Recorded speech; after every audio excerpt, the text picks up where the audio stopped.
లగచర్ల ఘటనపై TPCC chief Mahesh Goud కొన్ని సంచలన వ్యాఖ్యలు చేశారు.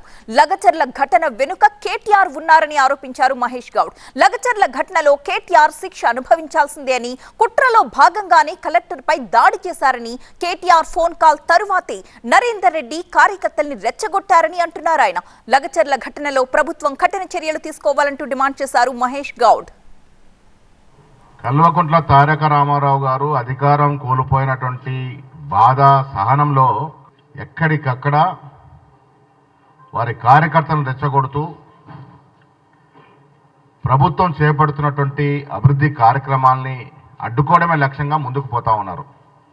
నిన్న కొడంగల్ విషయంలో జరిగినటువంటి కలెక్టర్ దాడిలో ఈ దాడిని మేము తీవ్రంగా ఖండిస్తూ ఉన్నాం, గర్హిస్తూ ఉన్నాం. ఏ అధికారైనా ప్రభుత్వ కార్యక్రమాల్లో నిమగ్నమై ఉంటారు. అధికారులను అడ్డుకోవడం, అధికారుల మీద దాడి చేయడం అనేది చాలా హేయమైన చర్య. దీనికి శిక్ష తప్పదు. కేటీఆర్ నువ్వు శిక్ష ఫేస్ చేయాల్సిందే.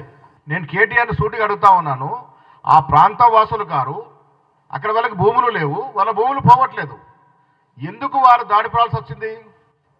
ఇదంతా కూడా కుట్రలో భాగంగా ప్రభుత్వాన్ని డిస్టర్బ్ చేయాలనే కార్యక్రమంలో భాగంగా వారి కార్యకర్తల్ని, వారే ఒప్పుకున్నారు వారి కార్యకర్తలు అక్కడ భూములు లేని కార్యకర్తలు, ఆ ప్రాంతంతో సంబంధం లేని కార్యకర్తలు తాగి వచ్చి కలెక్టర్ మీద దాడి చేసినారంటే ఇదో కుట్రలో భాగంగా జరిగింది.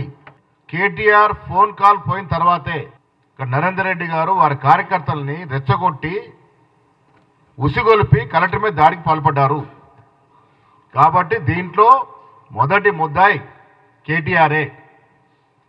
మేము ప్రభుత్వానికి విజ్ఞప్తి చేస్తా ఉన్నాం, దీంట్లో ఎవ్వరిని కూడా వదలడానికి వీలు